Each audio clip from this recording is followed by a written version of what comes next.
All right, everyone, thanks for coming. This is the first part of our virtual visit day for our admitted PhD students. I'm joined this evening, very excited to have our experts from the program here with us to share some insight. I know I gathered some questions in advance from some of you admitted students, so thanks for submitting those. And we hope to hit on several different points of the program, some aspects of the program, and also then some life in Evanston questions, as well as just general Northwestern stuff. So I'm going to ask that each of our panelists introduce themselves. So they're going to share their name, where they're from, the year in the program, their research interest or field, and then we thought it appropriate in these times to mention one thing that they've enjoyed or maybe their favorite part about social distancing at this point. So if we can have, let's start by year actually. So Victoria, do you want to start? We'll start, yep, maybe the longest here to the least. Go ahead. So I'm Victoria Marone. I'm a sixth year. I was just on the market this past year. I'm from Boston, Massachusetts, and my field is industrial organization. And my favorite part of social distancing is that I've had time to devote to learning a new skill, which is photography. Yeah, exciting. Can you share where you've landed in the job market at this point? I'm going to UT Austin. Yes, congratulations. Excellent. Awesome. And Sergio, maybe next. Yep, sure. So hi, everyone. I'm Sergio Armela. I'm from Mexico City. I do international finance. I was also on the market this year. My favorite thing about self-isolating, I get to spend some time with my wife and daughter. And I'm gonna be going to New York City and I'll do finance consulting. Great, cool. Thanks. All right, so I think Modibo, you're next. Yeah, so I'm Modibo. I mostly grew up in the United States. I went to college in Philly. I'm a fourth year student. I do work in microtheory / computer science / econometrics, but primarily microtheory. And my favorite thing about self-isolating, it's a nice chance to reach out to people you haven't talked to in a while because you are so desperate to interact with people and to attend seminars at other universities. So, fair, great, thanks. And Aran? Hi, this is Aran Li. I'm from China, and I'm a second year in the PhD program. I do industry organization. And my favorite thing about self-isolating is I don't need to get up early in the morning because there's no classes now. Fair, we are on spring break for a couple of weeks here. Great, awesome. And Marie and Laura. So my name is Marie. I'm a second year student here. I'm interested in development. And my favorite thing, I'm from Brazil. And my favorite thing about self-isolation or social distancing is that I can wear sweatpants all day. Yeah. I'm with you. Good, great, thanks. And Laura? My name is Laura. I'm Canadian. I'm in second year. I'm interested in macro. Right now, I think I want to do topics in macro labor. And my favorite thing about social distancing so far is I have a roommate who bakes. Oh, yeah, added bonus. Great, and last but not least, Philip. Hi, everybody. I'm Filip Obradovic. I come from Belgrade in Serbia. I'm a first year, so I still have time to decide my research field definitively, but I'm looking forward to doing something in econometrics.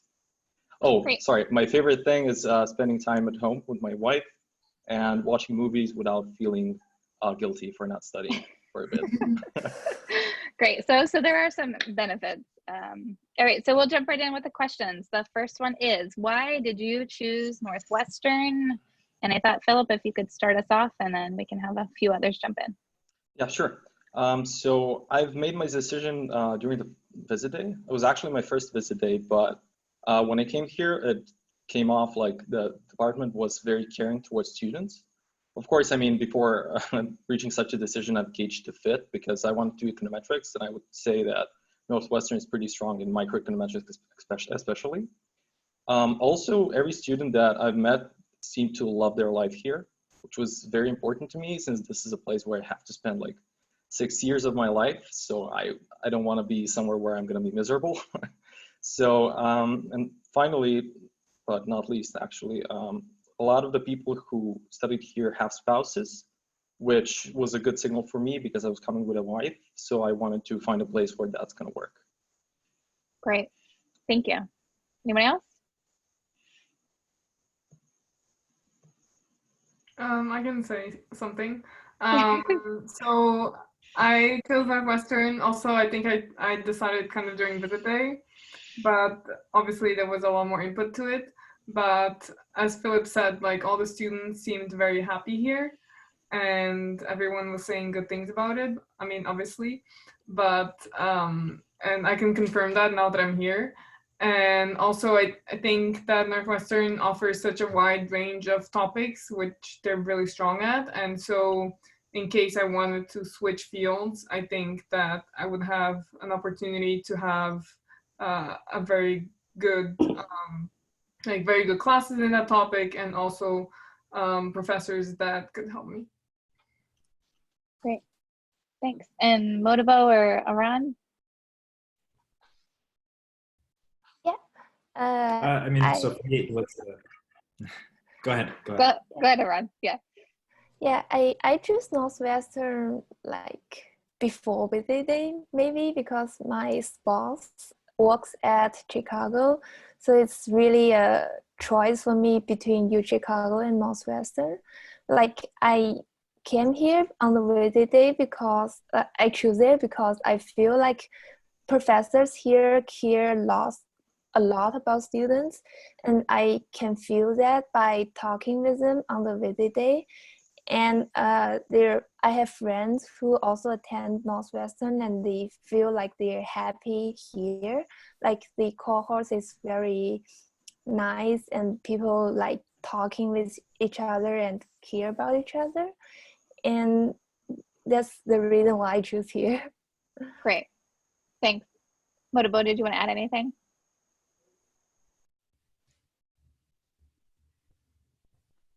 Sorry, it was a bit frozen.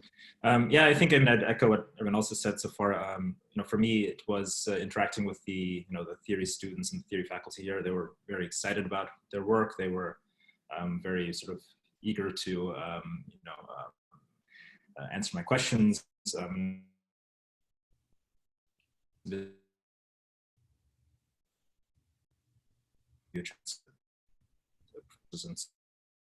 all Northwestern has a terrific theory faculty generally, so that for my specialty. Great. We froze you. I think we lost you there for a sec, but we got the gist, so that was good. All right. How about your fields? How did you choose those in the second year? How are you exploring them? So maybe we can start with Laura and Marie. Maybe you guys can talk about the opportunities that you have to explore fields. Yeah, so when I came, I pretty much knew I wanted to do macro. So I knew at least a bunch of my field courses were going to be taken up with that. And then in terms of picking so at Northwestern, I don't know how much people coming in know about it yet, but you have to do 3 field sequences in your second year. So depending on what you're interested in, that can take up 1 or 2 of your fields. If you do macro or micro theory, it tends to take up 2 of your fields. But some of the other ones, you need to pick lots of courses to complement. So for me personally, macro takes up 2 fields, and then I have a 3rd field to complete, and then just courses kind of along the way to like complement what you're interested in. So for me, I knew that I wanted to do macro, so I took those. And then the best resource for me was talking to older students, because older students in macro or older students that are in other disciplines where you just kind of have similar interests in general, I think I got absolutely the best advice from them. I kind of had some ideas about what I wanted to do going in, and based on their advice, I changed my plan a lot, and it ended up being a really good idea, and I really liked the courses I ended up taking. I think Marie. Yeah, I have a kind of like a different experience because there's only 1 development sequence, so like that's one of my fields, and that's the main field. But then like with the I chose like classes that were more applied micro, and so I'm still getting those skills for applied micro research, and it kind of helps you kind of get a different angle than what development is about these days. And I also had chances to take classes like IO, which really like changed my perspective, and it's very different from development, but it was really helpful. Yeah, so, and I think as Laura mentioned, like talking to older students is how you kind of figure out what the best way is, and also talking to professors and like seeing what they recommend for you based on your interests. It's also pretty nice that you take several fields, because you get to kind of look at what your interests already were from different perspectives, and you kind of gain a lot broader knowledge than I think you would have just focusing on some things. So I didn't really think that I was super interested in labor when I first got here, but I did the labor sequence, and now it's going to be a big part of at least the kind of preliminary research projects I'm looking at now. It's a big part of what I'm interested in. And I think that happens to a lot of people, where they kind of explore some things that they didn't think for certain they would want to do in the second year, and they end up getting interested in more things than what they initially thought. Quite nice. Yeah, great. Victoria, anything? Sorry, go ahead, Madibo. Also, sorry, the internet is poor. Yeah, so I You're think back. I had a similar experience to the last, which was, you know, I think the field that I took, my third field, which was econometrics, ended up having a pretty large effect on shaping the research that I did later on in a way that I didn't.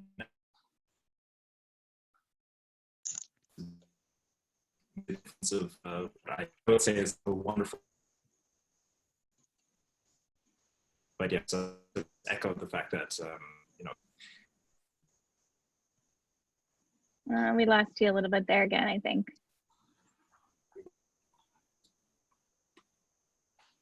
The price of everyone on Wi-Fi, right? Yeah. Victoria, anything from you? No, I was just gonna say that I thought that these points about the second year field courses being really important to shaping your decision of what field you go into are right on, and I think that's how it works for the vast majority of people. I also think that a lot of people come in with an idea of what they want to study based on prior experience or a master's degree, and that ends up shaping a lot of people's decisions too. So I'm sure the incoming students also have their priors about what their field will be. Great. So let me say something. So I was pretty undecided on which fields to do. So I took lots of field courses. So I did IO, I did macro, I did corporate finance in Kellogg. I even took asset pricing class in Kellogg. So I kind of took a broad set of courses before I ended up figuring out that I wanted to do international finance. And in my research, I leveraged tools from all my courses I took. So that's kind of nice. Yeah, the breadth of experience. Great, thanks. Definitely, I think like one thing to add is that it's very nice that we can also take all the classes in Kellogg. So that just like expands the set of classes that you can take by a lot. Yeah, great. So let's talk a little bit more about the field courses. Can you talk about how the department supports interest in them, and what the department offers in terms of seminars, reading groups? What does that look like?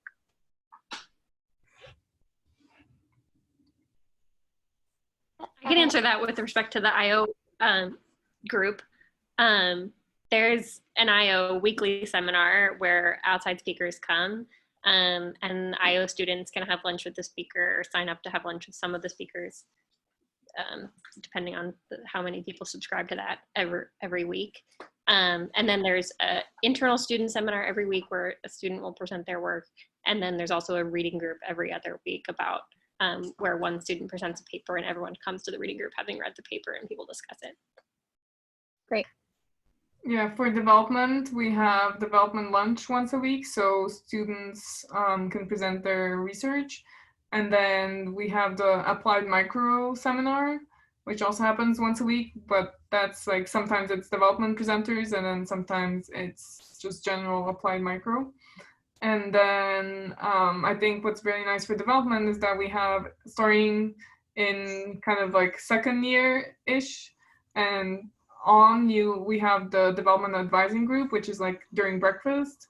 And so we can talk about very preliminary research in a very informal way, and professors show up. And I think it's very helpful for students who are like in the first steps of their research and just presenting research proposals.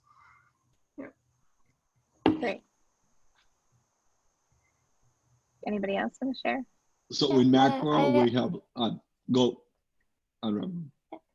Yeah, I just want to mention there's a broad applied micro seminar and applied micro launch. So there's external speakers from like labor, public development, all the applied micro field that comes to school like every week. And there's also an internal student launch that students can talk about like whatever their preliminary research. And as long as it's applied micro, it doesn't restrict fields, and faculties will show up and give some suggestions and feedback. Great. Sarah, did you want to mention something? Yeah, so in macro, we have kind of 3 different seminars. We have the invited speaker, that's on Monday, and pretty similar to the IO one. Students sign up to have lunch with the speaker. Then we have on Wednesday, we have the macro launch, and that's a student presentation. So a student presents their own research, all faculty members are there. And then finally, we have the reading group that's only students usually, and we kind of do some mini series each quarter on a topic. For example, usually in the winter, we do job market papers from candidates from other schools and so forth. And I mean, I think the 3 of them are different, and the 3 of them are really useful. I think what's nice about the macro seminars, I think it probably works this way in the other fields, I just don't go to those, is that I think different years participate in different levels in each one. So kind of usually everyone from all years attends all 3, but it's usually people kind of in 2nd and 3rd year who present in the reading group. So it's like an opportunity to get presentation skills and answering questions when it's not your own paper. And then when you're kind of in 3rd year plus, you start presenting your own research in the student seminar, and you kind of have that experience from practice in the reading group, but it's applied to your own research. So it kind of builds nicely. And in the reading group, you tend to get more questions from other students, whereas in the research seminar where you're presenting your own research, it's the whole macro faculty. So it kind of builds nicely. And I think it works that way in the other fields also, typically. Yes, similarly. Great. Try adding to see if it, tell me if the connection is still not good. Yeah, I think it's good. Okay, great. So for economic theory, we have also a lot of different seminars and so forth. We have, weekly seminar, a bag lunch where we have, invited speakers, faculty presenting, and also students if you have, a project in your 3rd, 4th, or 5th year. We have a student theory lunch, which is more for students to give preliminary results to the faculty. We have Eddie Deckel, one of our microtheory professors here, runs a reading group. I and 2 other students in meds organize a reading group in our 2nd and 3rd years. So there's really quite a lot of resources. In terms of econometrics, there's also sort of a weekly seminar. There's a lunch/reading group where students present their work, and we usually have some theme as well in some quarters, so we present research papers related to some topic. Great, thank you. And yes, I think we miss seeing your face, obviously, but the connection is much better. I'm sorry. All right, so let's move on to advisor and committee. Can you guys talk about how you chose your advisor and a committee, and just in general, like what does advising look like? I can start. So I think your committee forms, so at least for me, my committee kind of formed based on faculty members who I had just gotten to know and felt comfortable around. I think that's the vast majority of it. There's also some part of it that's like you want to find a faculty member who's doing work that's really similar to the type of work that you want to do, so they're going to be able to understand and appreciate your work and promote you appropriately. But I think also having a good like friendship or mentoring relationship with this person is also important. So just having someone that you feel comfortable around is a good thing to look for. You can meet these people either through TAing relationships, RAing relationships, or professors of your field courses or first year courses, so any class. And that's probably how you're going to form these relationships with faculty members. That was pretty comprehensive. Anybody else, Sergio, anything to add with advising our committee? Yeah, I mean, pretty similar. I like sovereign debt, and Luigi Boccola used to be a faculty member here, so I started working for him. So I rate for him in a paper, and then it was just natural to have him in my committee, talking to him. I think I talked to him the most. He suggested other professors that might be interested. I talked to them. They liked my project idea. That's how I ended up forming my committee. Great. And then and I think Luigi left, but he was still in my committee up to today. Right. So, which happens yeah, kind of frequently. Victoria, I think you had the same experience too with a committee member that left the university, but could still work with them. So let's move on to collaboration maybe. So I think, Laura, you might have mentioned being able to take Kellogg courses, but I know a lot of students are anxious to know about the relationship with Kellogg. So I'll just share that physically we're in the same building, which is really nice. One, because we have a really beautiful building, but two, because there's obviously easy access to faculty. But can you just talk a little bit about how the collaboration is with Kellogg, both with faculty and or students? So in our first year, so we were in the same study group, and we had 4 other people in our study group, including someone from Kellogg. So in the first year, you're taking at least 2, probably 3 of the same courses with all the Kellogg students. So I think they really tend to be super integrated into the cohort, and it ends up being like you have the economics cohort, but you still get to know all the Kellogg students from your year. So there's a lot of opportunities to collaborate with students kind of in your cohort or outside of your cohort. How much opportunity is to collaborate, I think kind of depends on your field and the different fields in Kellogg. So I think Marie works a lot with people from Kellogg. I can let you take over. Yeah, so in the development class, we were not that many students, but I think we were like 5 students in total, and 2 of them were from Kellogg. And I collaborate a lot with them, and we're always talking about research together and like research ideas together. And so I think, like Laura said, like depending on what field you are in, you're gonna have more opportunities to collaborate.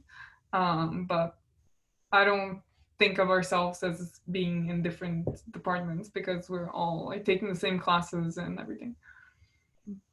Yeah. Go ahead. I took a class at Kellogg in my second year, and I kept talking to professors at Kellogg. They're very happy to work with econ students, and I think we're keeping a good relationship both between like the Kellogg students that I took class with and the professors that I work with. Great. Victoria, did you want to add anything? No, it's fine. The student to faculty ratio is really low in Kellogg compared to an econ, so they are very happy to work with the economic students. Great.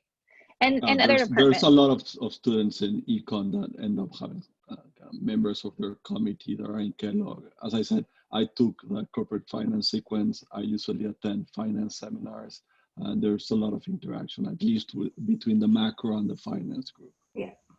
There's a lot of, I think a huge portion of the macro classes are also finance students, and there's a lot of the cohesiveness between the departments. Yes, great. And additionally, there are other offices and departments on campus that we work with as well, right? So, CESP, go ahead. CESP, so in our health class this quarter, we had a guest lecture by an economist that works in CESP, which is the School of Education and Public Social Policy. Social Policy, sorry. Mm-hmm. No, you got it. And like we're always welcome to talk to the professors there also, and I think they're also very eager to collaborate with us. Yes, agree. Great, thank you. I'm sorry. Okay. Can I just add, I think it might be important to mention the financial economics program that's joined with Kellogg. I think allows you, I'm not 100% sure, but I think it allows you to have a chair of the committee from Kellogg. So that is also an option. Yes, that's right. You can have some students kind of transfer into financial economics right after their begun. Thank you, Philip. Yes. How about opportunities for students to write papers with professors, and then like collegiality or collaboration with your peers? Some of you spoke to that already, but could you guys talk about as it relates to writing or co-authoring papers? Maybe I'll say my impression, or from my experience and my observation of other people, is in oftentimes co-authorship with professors happens from the beginning, starting from an RA relationship that you had with a professor. And so in order to get there, like maybe the relevant question is like how easy is it, or what type of opportunities are there for students to RA for professors? And it actually seems like this probably changes over time, but the capacity that the department has to let people RA instead of TA, and the funding that faculty members have to hire RAs. But it seems like there's been a lot of my classmates who have gotten that opportunity, and maybe asking for the statistics on that would be the relevant question, because that's often how these relationships start. Yes. Good. We'll actually have a slide on that on our virtual visit day about how the funding is allotted between TA and RA. So we will have that information. Good point. Anybody else to contribute? No. I mean, Kellogg is another relevant thing here, right? Because you can co-author with all these Kellogg faculty. So now like the number of faculty member potentials that you have is much higher. And I think a lot of people also RA directly for Kellogg faculty. Right, that's correct. And there are a lot of, go ahead, Modibo. I mean, the only thing that I would add, so I'm personally only co-authoring with a faculty member from the computer science department. Just observing among my peers in microtheory, I mean, there's first of all, sort of a number of co-authoring relationships between the faculty and students. I think in microtheory, it's maybe more likely to come across to occur through like common interests or through coursework rather than RA-ships. But also there are a lot of collaborations between students. When you see, for instance, the third year seminar that we have, our 501 seminar where students are presenting their papers, maybe a good half of them are going to be some sort of co-authored work with other students or faculty. Yeah, great. Yeah, that's really nice at Northwestern is that I mean, from my observation, there's a lot of collaboration between students also, especially like starting now in second year, when you start thinking about ideas, and because we're always interacting with other students, like it just naturally comes about, I think, with shared interests. Yeah, it's a very supportive environment also, so collaboration might not mean co-authorship. It's often like anybody here, I think almost any time, is willing to kind of help and talk about research and kind of be around and supportive. So it's a nice community to have co-authorship and just support otherwise. Great. Okay, let's move to the job market, and then we'll talk about some more, I guess, personal things about Northwestern and Evanston. So can you talk a little bit about, maybe Sergio and Victoria, you guys are best positioned to answer this, having just been on the job market, but talk about how the department supports the job market year. There's also been a lot of questions about funding and if there's funding available in the 6th year. All right, I'll say what I can remember of the details about this. And actually, maybe it's more relevant because having gone on the market, I got to like travel around and hear sort of how it worked at other places. And it actually seems like it's not it's totally common for schools to give you this fully supported job market year where you're not expected to do any TAing or RAing or have any responsibilities really. And so that's a massive benefit for us, that during the job market year, you're able to just focus on the market and not on any other responsibilities that you have to do for the department.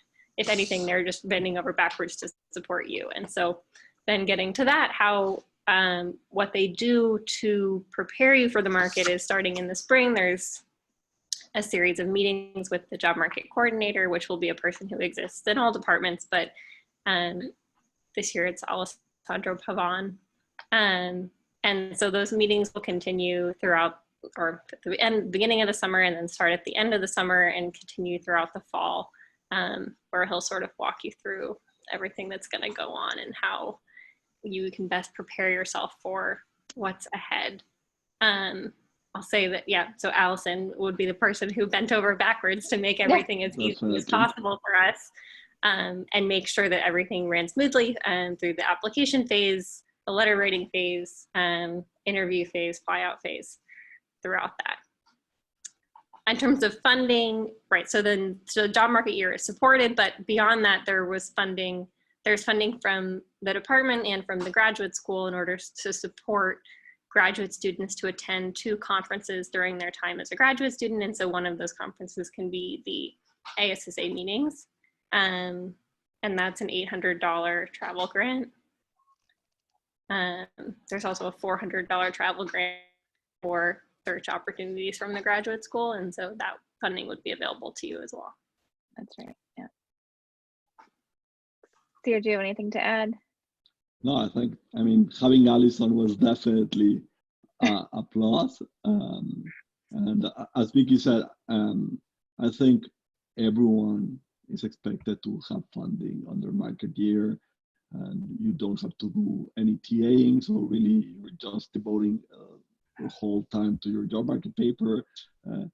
The placement coordinator this year was Alessandro, as Vicky said, and he was super invested. He was really there to help everyone. So I think kind of going to the market from Northwestern, you're definitely well prepared. Great. All right, thanks.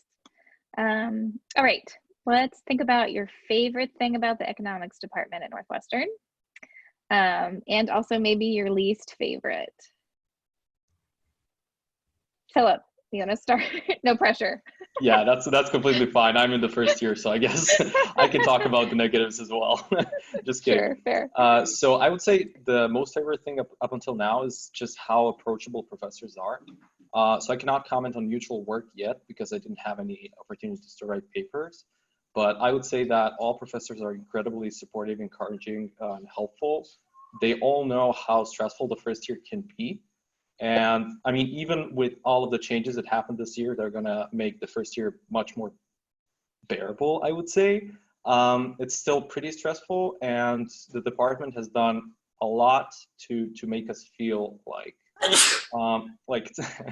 bless you, like it's not a big deal, and that we can all push through it, and it's all gonna be fine. I mean, some professors even go as far as having non-material related office hours where you can just come and talk to them about your problems that you have in your personal life that are maybe connected to the first year, which is something that was just amazing to me.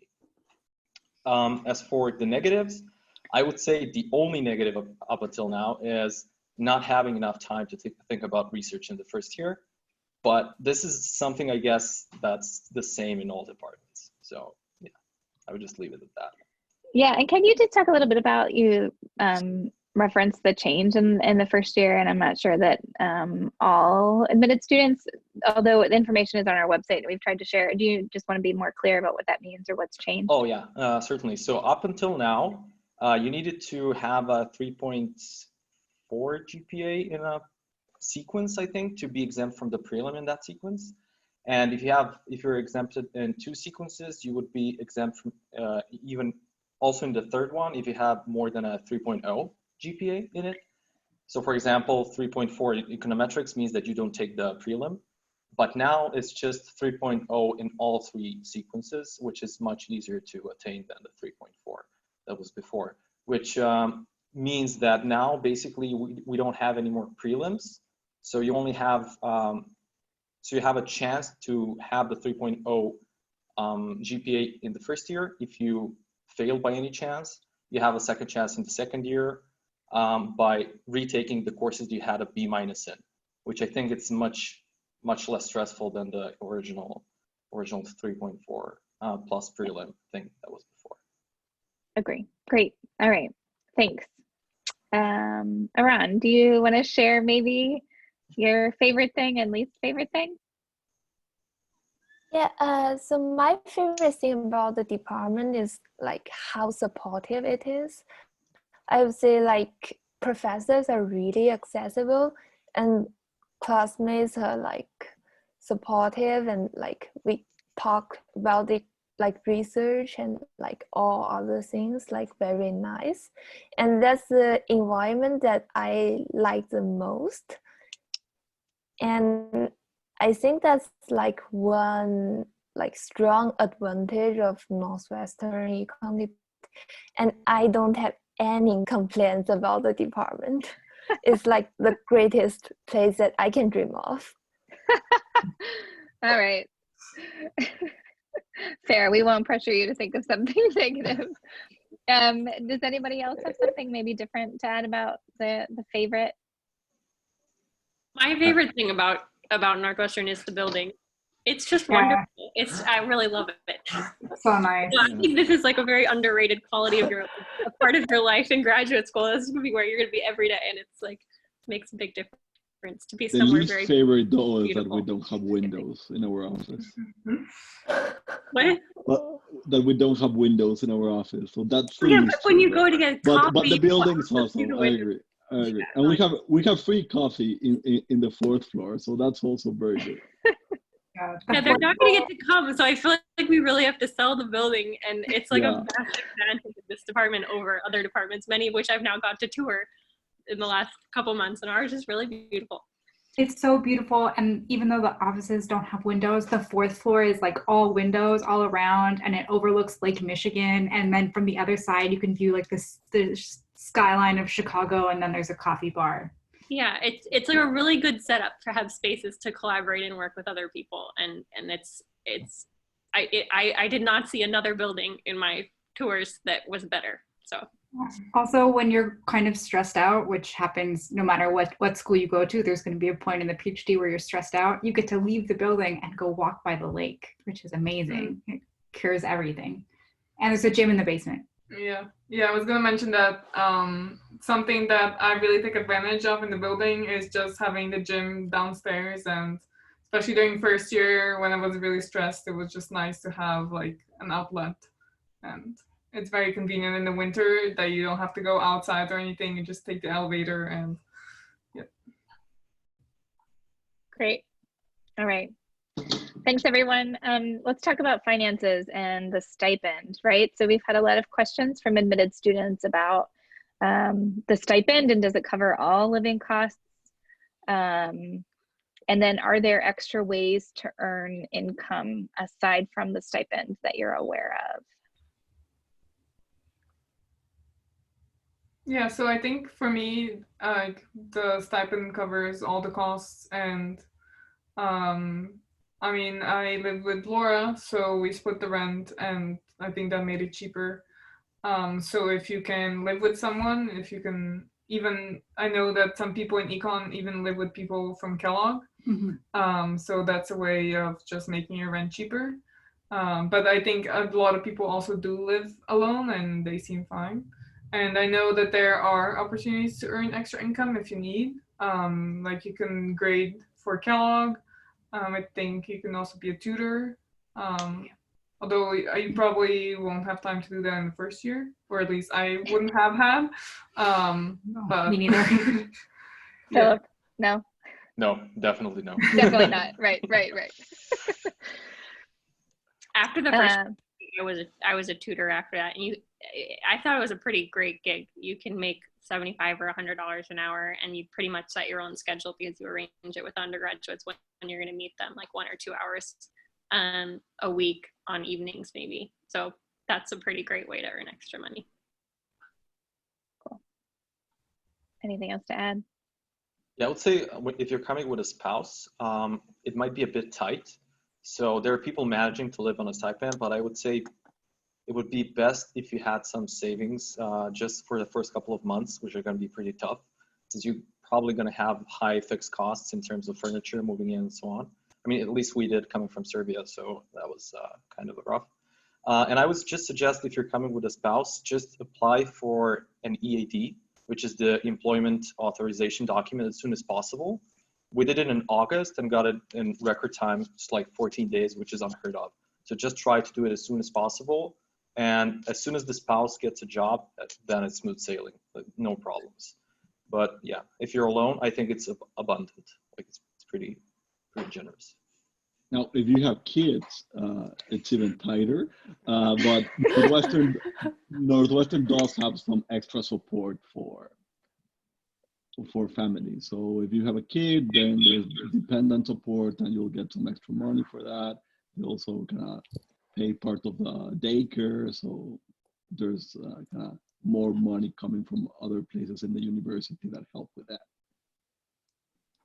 That's a great point, Sergio. Just let me jump in here real quick, Aran. Can I? Yeah. And so I would say if any of the admitted students who are watching this have questions about those specific resources for families, I'm happy to direct you to the information that we have at Northwestern. I think that's a good point. Sergio, sorry, go ahead, Aran.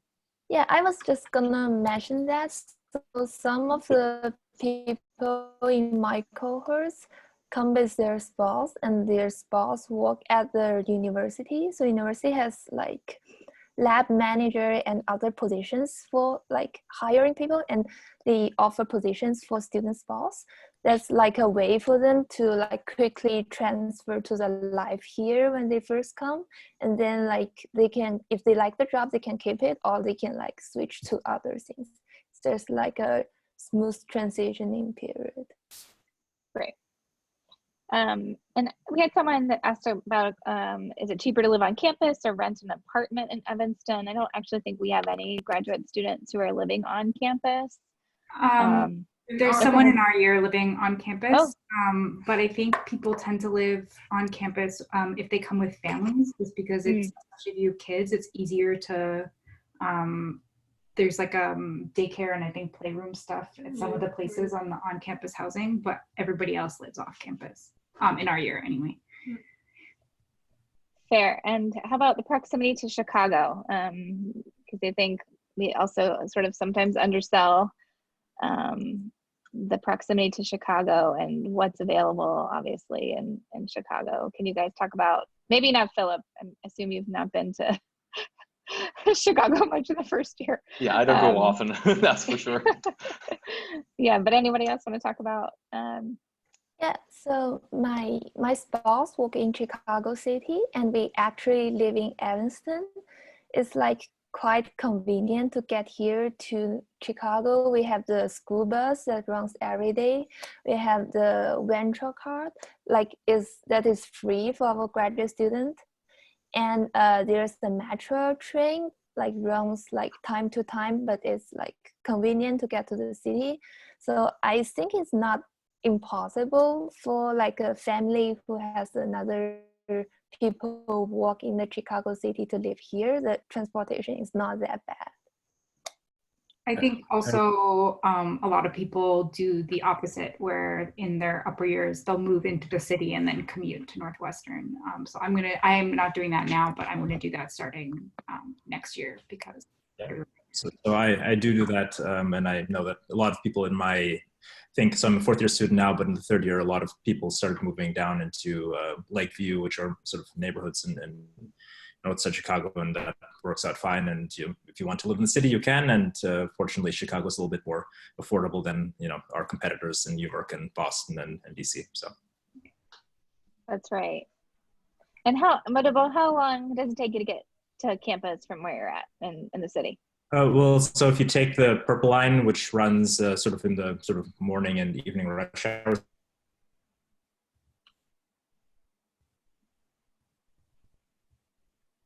I lost you. We lost him. Yeah. I was really curious to takes hear. about half an hour from you. 30 minutes. Yeah. Like yeah. Not too bad. All right. There's an express train. I think that's what he was about to say. Okay, great. Yeah. Pretty easy. We're trying to get him back, I think. All right, let's talk about the teaching assistantship and the research assistantships. For the TAing for class, what is the workload like per week? And how many of you have TA'd? You can raise your hand, like physically raise your hand, not like Zoom raise your hand. Yeah, okay, great. And what is the workload per week seem? So for me, I TA'd both last in the winter and in the fall, and I did not. My workload wasn't bad at all, but I think it's gonna depend on the class and the professor that you TA for. But for me, it was not bad at all. Like I really expected that it would take more of my time. So yeah. I just TA'd for the first time this past quarter. I think it took me a little bit more time than I was expecting, but it was because it was my first time TAing, and the course I was teaching had a heavier grade load than is normal, but it was a smaller class. But it ended up being a fun class to teach, so it was okay, and I learned a lot, so it was good. It was a game theory class for undergrads, so it was a good I'm in macro, so it was a good refresher for me from first year. So it ended up being fun. But I think it can vary just depending on the class and what level you're teaching at and how many students you have. Sarah, do you have anything to add? I mean, even for the very large undergrad classes, I think if you stick to one and do it a couple of times, it gets easier each iteration, I would say. So I did intermediate macro, I don't know if 3 or 4 times, and definitely by the 4th time you can just review your notes super fast and kind of do a very good TA section. The grading takes time. That's the thing I say. I also think it's like a skill that you have to learn. So like at the very beginning of the quarter, when it was kind of the first time I'd ever done it, I was like super nervous and I was spending a lot of time preparing because it felt like I was doing a big presentation every week. And by the end, I was able to cut that time way down. And I'm sure that happens to people the longer that they teach. It's just a new skill that you need to learn also. Great. All right, how about the research assistantship? How are you matched with professors? I think, Victoria, you kind of spoke with about this a little bit, but maybe just to be more clear about how you get a research assistantship and what that process looks like. For me, the way I got involved with a couple of research assistantships, which all were related to one another, but at the beginning, it was just basically from cold calling professors, or cold emailing rather. Professors that I would be happy to work with, and emailing them and saying like, hello, this is the type of skills that I have. I'd be thrilled to work with you. Like, I'll do whatever you want me to do. Please let me work for you. And that worked, it turns out. And I wonder if sometimes that's how connections can be made. And obviously they could also be made because you just know this faculty member from a course or from a TA-ship relationship or for something else. But definitely like putting yourself out there, I think, is one way to make things happen in this respect. Great. I RA'd last quarter and I'm going to RA next quarter, and I had like a similar thing but not exactly the same, is that starting in kind of the summer after first year, I started making an effort to go and talk to the macro faculty and say kind of, these are my interests, kind of these are the things I'm interested in. What things do you think I should learn? What things do you think I should kind of be up to date on? And then I think someone had me in mind after one of those conversations, and when they needed an RA, they reached out. Yeah, and I'm just gonna add, like in development, if you want to get experience in the field with RCTs, that's kind of what I wanted to do this summer. I don't know if it's going to be possible anymore because of everything that's going on, but I basically also reached out to professors and I was like, oh, I would like to get experience on the field. Like, do you know of anyone who needs help? I'm happy to work with them. And then they just like spread the word, and like a week later I got an email with someone that had a project that they needed help on. So I think just reaching out and saying like, this is what I want to do. Great. Anyone else? All right, let's move on to work-life balance with an emphasis on campus facilities and recreational activities. We've mentioned a few already. But can you guys share maybe some of the social aspects of the program, or some things that the department does, but then also like what's available on campus? Okay, so I guess Laura and I can start. We organize TG every Friday, which is like a happy hour for students and faculty at 5 every Friday. Every Friday. So we have drinks, we buy pizza, and then once a month the department sponsors and gives out free food. And so I think that's a great way to like unwind and relax after the week and talk to students. And I think this year we've made an effort to like also include the faculty, and the faculty have been showing up, and I think it's like a great way to see them in a more informal setting. And yeah, that's really nice. It's also a nice way to get a chance to talk to faculty not in your field. Like I think I've met like a substantial portion of the IO faculty now, and otherwise I don't think I ever would have met them. And econometrics also, I think they both a lot.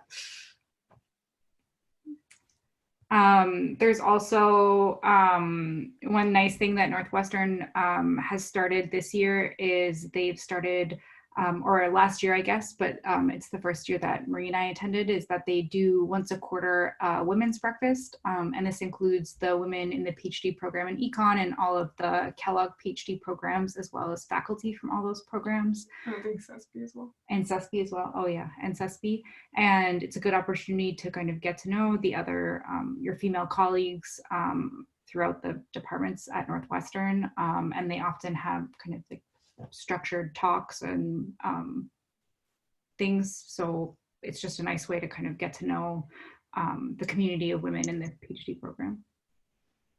Yeah, and also Kellogg, the programs at Kellogg, they organize some social events like Halloween party and like PhD game day, which all econ PhD gets invited, and you can just go out and hang out with all your cohorts and cohorts from Kellogg students. And then maybe about facilities, there's the gym in the Kellogg building that you can use, but there's also like a Northwestern student gym, or there's two of them, but there's one main one that's actually right next door to the Kellogg building, so that's fantastic. And they have, in addition to just like regular gym equipment, all sorts of classes that you can participate in, so that's really nice too, like yoga and all sorts of other stuff, which is right next door to the building, which is really nice. Yeah, and I think they also have a swimming pool if you like to swim. Yeah. A lot of people use that. And tennis courts, right? And they also have tennis courts, yeah. So and there's also like soccer fields right outside the building that I think some people play pickup soccer at. Yeah, and last year there was like a soccer team. I mean, I was not on it, but I heard and saw through the window of Kellogg other people playing soccer as like a econ/Kellogg soccer team. Yeah, and then like in terms of team sports, like I think every week people play basketball, so there's a basketball group. I think some people also play squash and racquetball, and then we also have a tennis group. So if you play any of these sports, you're gonna find people. Yeah. There's also one of the first year professors started doing meditation for the first year. I guess Philip would maybe be a better place to talk about that. Yeah, sure. I actually joined the meditation group. It was Professor Deckel.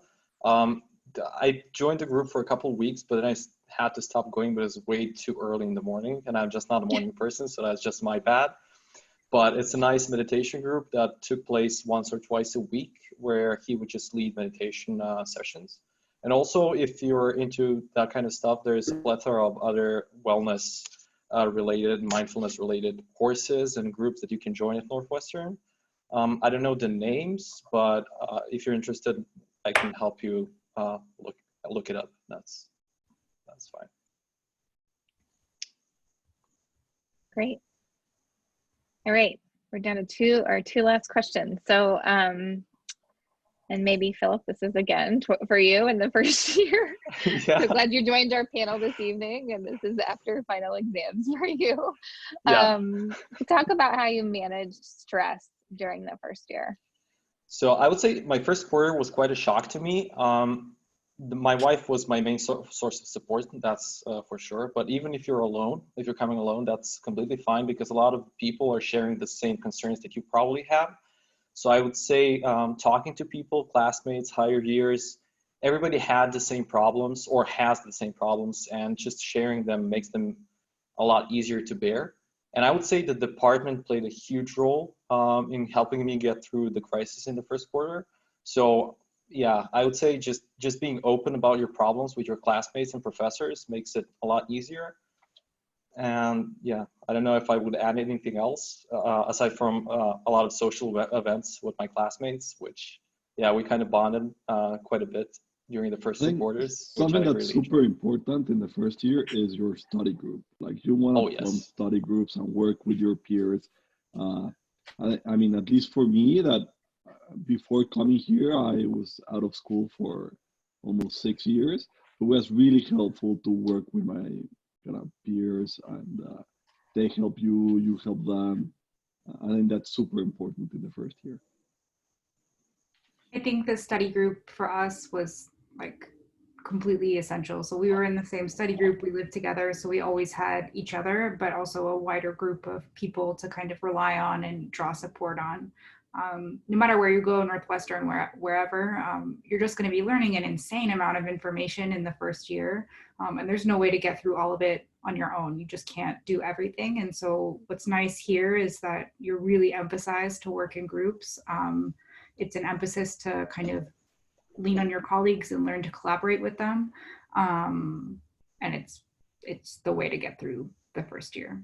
It's really great. Yeah. Yeah, I mean, I agree with everything that Laura said. We were in the same study group, and I don't think that I would have gone through it without her or without anyone in my study group, because we think we all have different strengths, and you can help each other out in like whatever you can, in whichever way you can. And I think, yeah, it helps just bonding and sometimes just laughing and like relaxing also. That's really important, like taking breaks and having a study group to do that with is also nice. Ron, anything that you remember? What did you say, Vicky? No, I'm just back on the lake. That's all. Yeah, the lake is so nice. Walk outside. It's wonderful. Yeah, and I will share. Go ahead, Ron. I would say like study group is really, really helpful, like both in terms of like academically and like in handling stress. Like I don't see myself getting through the first year without the help with my colleagues. And also another important thing is that there's almost no prelims for the incoming cohorts. So the stress can be like easier to handle compared to the previous cohorts. And we are in a like huge supportive like environment that I'm sure like everyone will be fine. Even though you come across stress or problems, sometimes you'll get through it. Great, and I was just gonna note this year we did implement a little bit of a more thoughtful approach to our first year. And so I was in touch with each of the first year faculty, just trying to understand how students were progressing and if there were any issues that we needed to reach out to students or support them in different ways. The department actually got some money to support some tutoring for a select number of students. So I think the department, and has been illustrated by the voted change in the prelim, is really supportive of helping students get through and meet the demands of the first year. So I think that's something that is probably more unique to Northwestern than some other places. So also one thing I want to add is that I know a lot of people take advantage of CAPS, which is the mental health service here at Northwestern, and I think that has helped a lot of students.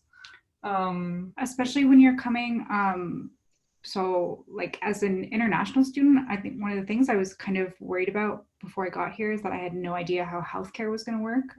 But healthcare here is actually, you kind of get an orientation when they come, and it's relatively easy to manage. And one of the things that's really nice about the healthcare package here is how accessible mental health, like medical coverage is, and services. So it's a really good program here at Northwestern and very accessible. And the student health service in general is like fantastic. The appointments are incredibly easy to get. It's right next to campus. It's really great. Great. All right, I think we're on our last question. If you could each think of one piece of general advice that you would give to incoming students. Hopefully some of them are watching this recording. So what would you share that you hope that they would remember? Sergio, you want to start? You seem like you have it definitively in your mind. No. I mean, so usually on busy day, you end up having beers with everyone, with all the students, and that's very important. Like in your time here, it's very important to make friends, to make colleagues, and to talk to everyone. That will make your time way better. So if I have any advice, is make friends, go out, drink tequila, and be happy. When we're in a place where we're allowed to do that again, not like, definitely. Yeah. Not in school. But in Vicky's house, for example, you can drink a little bit stuff. No, I meant not in this time of social distancing. Yeah. Once the coronavirus is over. Yeah, definitely. All right, Aran.